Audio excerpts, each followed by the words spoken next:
Oliveira, o economista que está aqui todas as semanas na nossa coluna Cenário Econômico. Boa noite, Ayrton. Seja bem-vindo mais uma vez aqui ao Master News. Obrigado, Felipe. Boa noite e boa noite a todos que estão em casa nos ouvindo. Seja bem-vindo. Então vamos começar a nossa entrevista de hoje. Hoje a gente vai falar sobre a relação aí entre as pesquisas eleitorais e as oscilações na Bolsa de Valores. Você certamente escuta aí, assiste nos telejornais, que quando sai uma pesquisa, muitas vezes isso afeta positivamente ou negativamente a Bolsa de Valores. Agora, no segundo turno, saíram já algumas pesquisas eleitorais e a gente tem visto aí que a Bolsa tem disparado aí, né? Subiu, acho que na segunda-feira, na primeira pesquisa, que colocava o candidato Jair Bolsonaro em primeiro lugar. Explica aí para a gente qual é a relação entre as pesquisas e essa oscilação na Bolsa de Valores. Boa noite. Boa noite. A gente consegue ver essa relação entre pesquisa de intenção de votos e relação com a Bolsa de Valores já há algum tempo. Se a gente lembrar lá de 2014, no momento decisivo em que estava Aécio Neves e Dilma lutando no segundo turno, a gente via até mesmo antes. Qualquer movimento que dava Dilma na frente, qualquer pesquisa que saía que dava Dilma na frente com intenção de votos, a Bolsa caía. E quando Aécio superava Dilma nas pesquisas, a Bolsa subia. Então, esse movimento a gente está vendo refletindo agora na eleição de 2018 também, Felipe. A gente consegue observar facilmente com quem o mercado financeiro está. Até o final do primeiro turno, a gente percebia que o mercado financeiro estava um pouco cauteloso em escolher o candidato que representaria esse tipo de segmento no governo federal. Mas hoje a gente consegue ver claramente que o mercado financeiro está esperando uma posição mais firme com relação a Jair Bolsonaro.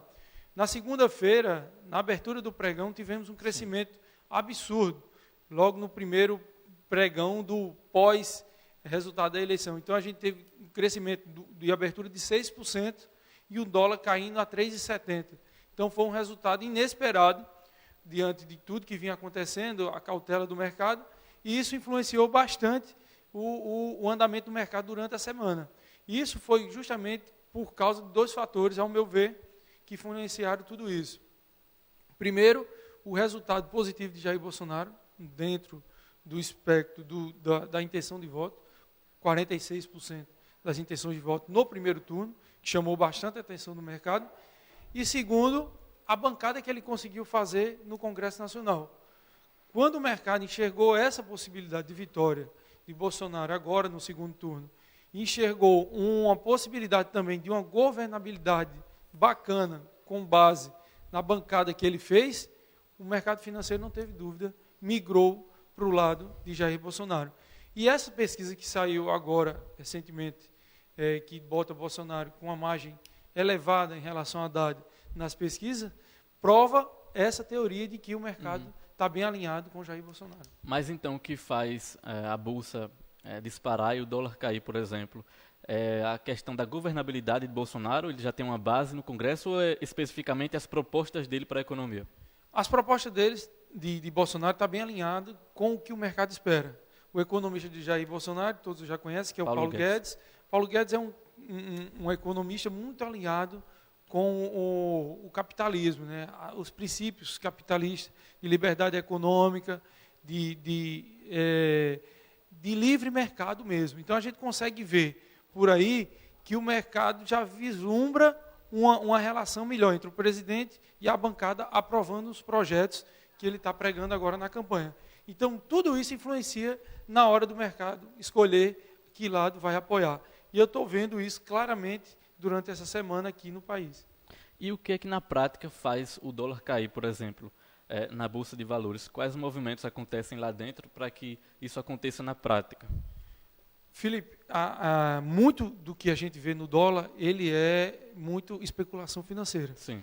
Então, a especulação financeira é um pouco um movimento irracional. Se eles acham que tal país vai melhorar, então eles tiram o capital daqui, o dólar vai embora, com isso faz com que o nosso câmbio fique valorizado. Se eles acham que o país, se o Brasil vai melhorar nos próximos meses, entra dólar aqui no país. E o dólar e o câmbio tende a cair. Então, isso é influenciado com o momento que a gente passa na campanha presidencial, em que há uma bipolarização aí Bipolarização porque a gente vê que metade da população tem um pensamento e a outra metade tem outro, então a gente está bem polarizado nas duas cabeças aí, tanto Haddad como Bolsonaro. A gente consegue ver que esse movimento também afeta o dólar, porque como o investidor não sabe o que é que vai se passar daqui a 2, 3 meses, no próximo ano aqui no Brasil, ele fica cauteloso. E a primeira medida que ele faz é tirar o capital do país, por isso que o dólar aumenta. Entendi. E existe realmente, eu já ouvi alguns economistas falarem, especialmente aqueles que apoiam Bolsonaro, que se ele for eleito, vai aumentar os investimentos aqui no país. Você tem essa mesma visão? Com a Haddad seria igual? Como é, na sua opinião? São políticas econômicas diferentes.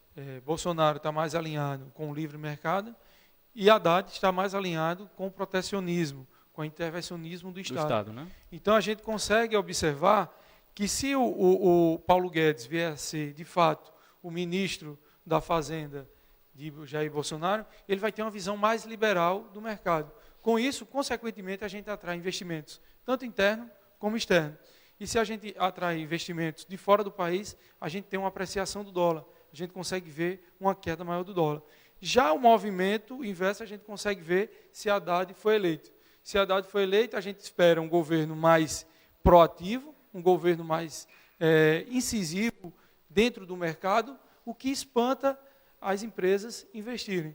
Porque você não quer que sua empresa esteja regrada aos ditos de um governante. Você não quer que o governante que comande sua empresa. Então a gente vê um afastamento dos investimentos nesse caso. É bem nítida a diferença de política entre os dois candidatos. E na sua opinião pessoal, qual dessas duas políticas é melhor para o país nesse momento? Felipe, eu posso dizer claramente a você que eu acho que uma combinação dos dois. Se a gente for tornar um mercado liberal demais, talvez nossa economia, por estar saindo de uma grande crise econômica, ela pode não suportar a concorrência externa.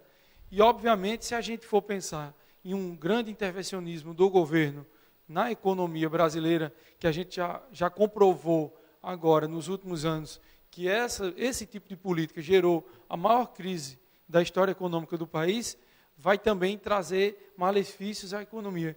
Então, uma forma dosada de intervencionismo e uma política de livre mercado seria o ideal para esse momento da nossa economia. Entendi. Ontem houve algo diferente, né? A gente está falando aqui que desde segunda-feira a Bolsa tem disparado com as pesquisas, mas ontem Bolsonaro deu uma declaração de que não pensa a um curto prazo em privatizar a Petrobras. E isso fez a empresa perder 12,5 bilhões em valor de mercado. O que isso significa?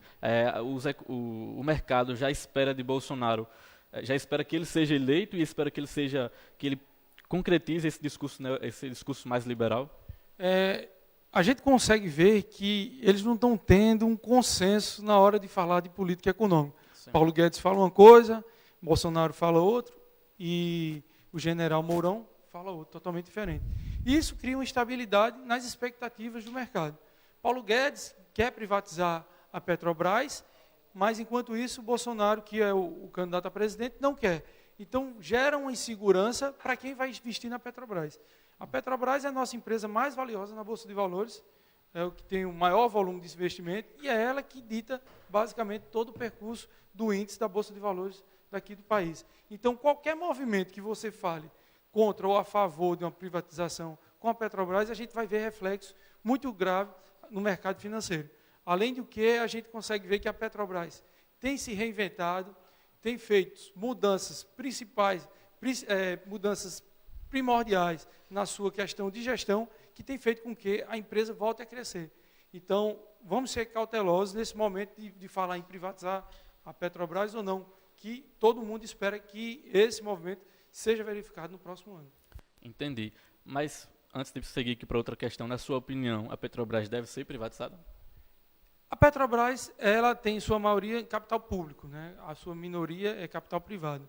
Mas eu acho que, pelo tamanho da Petrobras e pelo que ela representa para a economia brasileira, eu acho que ela deve ser privatizada, assim como a Eletrobras, porque são empresas que merecem um olhar mais para o mercado.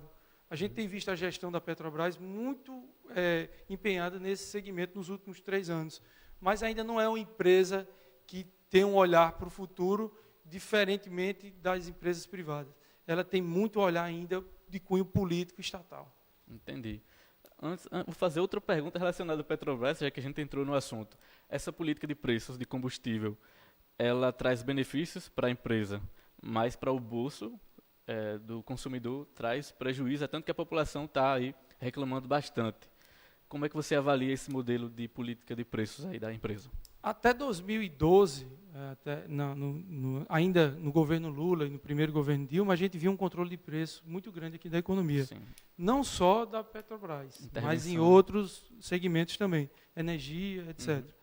E o que foi que o governo Temer fez? Deu carta branca para a Petrobras reajustar os preços da maneira que ele achar benéfico. A gente viu que a Petrobras quase quebra com essa política de retenção de preço. Então, ela fez o seguinte, já que 80% do nosso combustível é importado, então ela vai estar de acordo com o dólar. Uhum. Se o dólar sobe, ela vai fazer essa compensação com relação ao movimento do dólar. Se o dólar cai, acontece o inverso.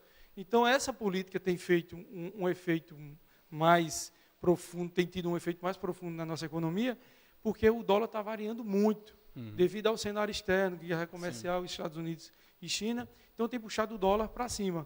E isso a gente tem sentido mais frequentemente no bolso. Qualquer movimento que o dólar faz, a gasolina muda de preço e a gente sente no bolso. Então, anteriormente, quando o governo controlava artificialmente o preço, a Petrobras quase quebra. E agora que ela está reajustando para não ter perdas, que isso o investidor quer, a gente tem sentido no bolso, por conta da oscilação do dólar. Mas não é uma política errada. Do ponto de vista de qualquer empresa, ela é correta. Se a empresa fosse sua, uma empresa privada, você ia reajustar o preço de acordo com os custos que você tem. Isso é natural que aconteça, assim como na Petrobras. Aquela política trouxe grandes prejuízos, né, para a empresa. Mas outro assunto que está sendo discutido nas eleições é o teto de gastos aí do governo Temer. O Fernando Haddad promete, caso seja eleito, revogar esse teto que foi votado no Congresso, impõe limite aí no orçamento do governo pelos próximos 20 anos, se não estou enganado. Qual a sua avaliação sobre essa proposta dele? Esse teto realmente ele é desnecessário ou realmente ele é importante para a economia e precisa ser mantido? Para que você tenha uma noção do que a gente está passando hoje na economia, de 2015 a 2019, que é o orçamento que está previsto para 2019, nós tivemos um incremento de 76 bilhões de reais só em funcionalismo público. Se somarmos os gastos com funcionalismo público e previdência, nós passamos de 1 trilhão de reais só de gastos públicos nesses setores. O PIB brasileiro é de 6 trilhões e nosso gasto com previdência pessoal é de 1 trilhão. Então a gente começa a ver que o corte de gastos é essencial para o governo. Não é aqui desmerecendo o funcionalismo público. Ao contrário, os servidores têm prestado um serviço imenso para o nosso país. Mas o que eu estou falando é a política de reajuste e de gastos do governo. Nenhuma família que passa por uma crise, ela gasta mais do que arrecada. E a gente tem visto isso no governo. Tem gastado muito ao longo do tempo. E isso tem feito com que a gente crie um déficit que lá para frente pode se tornar insustentável. Hoje a gente está com um déficit de mais de 50% do nosso PIB. Então é muito importante que o próximo presidente que entre mantenha esse controle de gastos. Quando a gente vê a Haddad falando no movimento inverso, de voltar àquela velha política de gastos do governo para incentivar o consumo, a gente lembra do que a gente passou, os governos Lula e Dilma, né, que a gente já sabe do que aconteceu. E isso é muito prejudicial para as expectativas do mercado. Se a gente está saindo de uma forte crise, qual era o primordial? Controlar os gastos e não gastar mais. É o que a gente está vendo, pelo menos no discurso que a Haddad está falando. Exato. E o país continua no prejuízo, continua com déficit. E aí você... Continua. A previsão, se houver as reformas, se acontecerem as reformas que estão sendo previstas, é possível que 2023, 2024 ou até mesmo 2025 a gente tenha superávit. Mas se não for feito o mais rápido possível, a gente vai ficar em déficit. E isso é muito perigoso. A gente está vendo a Argentina, o que está acontecendo com a Argentina. A gente viu o que aconteceu na Grécia, lá em 2010. Então, a gente não pode deixar que o nosso déficit, o déficit orçamentário, chegue a 100% do PIB. Que hoje saiu um estudo justamente isso. A velocidade com que a gente está se aproximando desse 100% de gastos é muito assustadora. Então, se não houver um controle de gastos, futuramente a gente vai ultrapassar até mesmo esse 100% do PIB. Entendi, importante.